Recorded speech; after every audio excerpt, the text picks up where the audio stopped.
La libération de Boualem Sansal il y a quelques semaines aurait pu faire penser à un dégel durable de la relation entre la France et l'Algérie. En réalité, c'est plus compliqué que ça et je vous explique pourquoi. L'Algérie que nous aimons tant et avec laquelle nous partageons tant d'enfants et tant d'histoires entre dans une histoire qui la déshonore, a empêché un homme gravement malade de se soigner. Et ça n'est pas à la hauteur de ce qu'elle est. La crise entre la France et l'Algérie avait auparavant atteint un niveau inédit en raison de 3 facteurs principalement. Le premier, c'est la mauvaise volonté telle que vue par Paris d'Alger d'accepter ses ressortissants algériens expulsés du territoire français, les fameuses OQTF. La deuxième raison, c'est la reconnaissance par la France à l'été 2025 de la marocanité du Sahara occidental. Ça a provoqué la fureur de la présidence algérienne. Et la troisième raison, on en a moins parlé, c'est l'arrestation en France d'un vice-consul algérien soupçonné d'avoir participé au kidnapping d'un opposant algérien en France, Amir Boukors.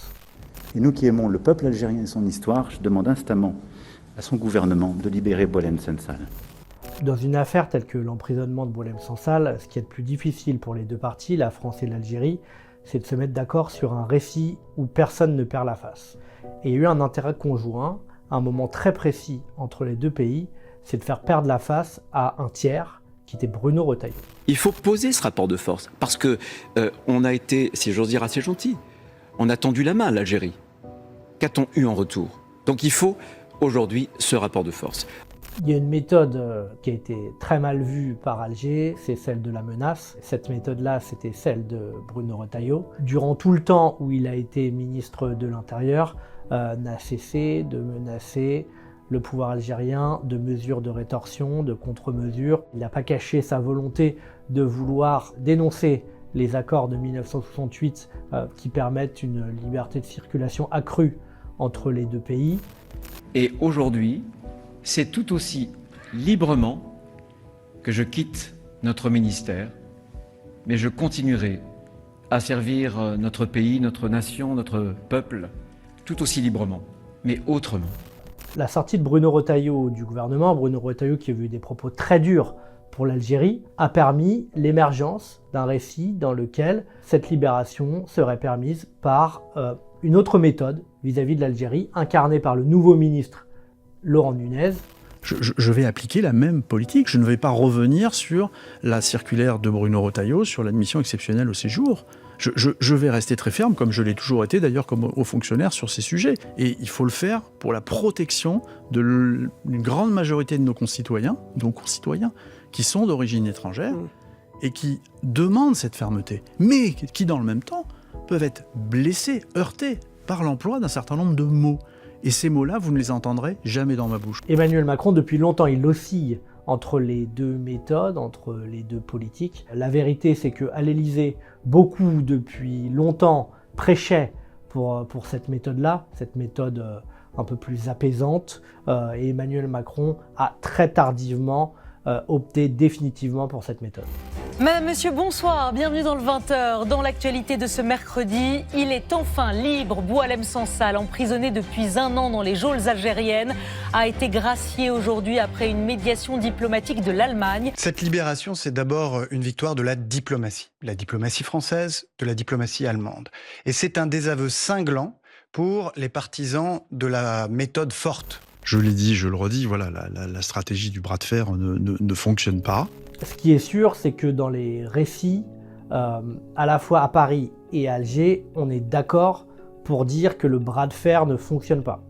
Maintenant, est-ce que dans le bout de chemin qui mène à la libération de Boualem Sansal du côté algérien, la pression qui a été mise sur Alger n'a pas pesé? C'est une vraie question. Et on pourrait aussi considérer que les méthodes du bras de fer et la méthode plus apaisante sont complémentaires et utilisées de manière habile, elles permettent d'aboutir à un succès diplomatique tel que la libération de Boualem Sansal. Et je tiens à remercier du fond du cœur celles et ceux qui ont contribué à cette libération, fruit d'une méthode faite de respect et de calme.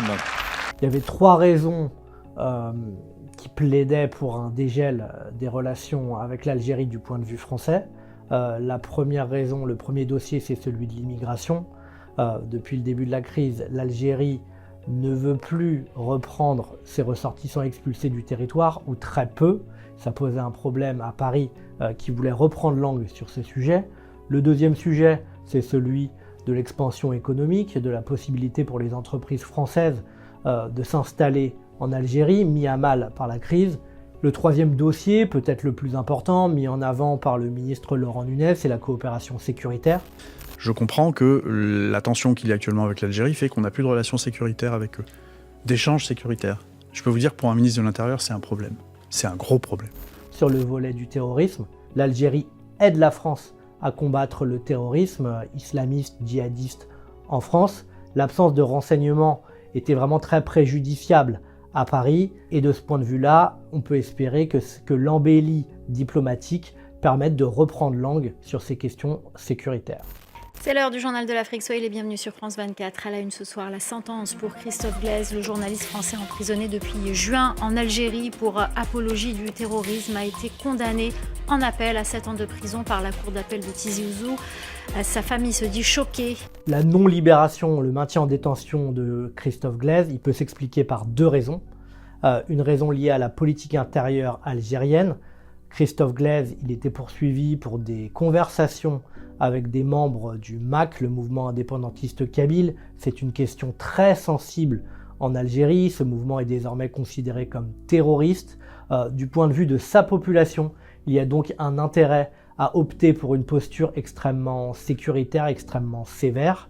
La deuxième raison, elle est peut-être liée à la libération de Boualem Sansal, et c'est terrible de le dire comme ça, mais il se pourrait qu'Alger n'avait pas vraiment intérêt à se priver de tous ces leviers de négociation avec la France, et que donc cyniquement, Alger avait un intérêt à maintenir un Français en prison en Algérie pour des raisons politiques, afin de faire fructifier, si je puis dire, cet otage dans ses futures négociations sur les volets mémoriels et de l'immigration, par exemple, avec la France. On va tout faire pour qu'on obtienne sa libération. Voilà. Ce sera un élément important des discussions en cours, un élément même majeur. Il faudra suivre les grandes dates qui sont celles auxquelles le président algérien a l'habitude de gracier des prisonniers. La plus importante, c'est celle du 5 juillet, jour de l'indépendance algérienne. Mais en raison de cette résonance avec la France, il n'est pas sûr que Abdelmadjid Tebboune retienne cette date-là. Non, il faudra suivre de manière un peu plus globale la manière dont Laurent Nunez, qui a été invité en Algérie, parvient à négocier autour de ces sujets, et ce qu'il donne en échange au pouvoir algérien, en échange de la libération possible de Christophe Glaise.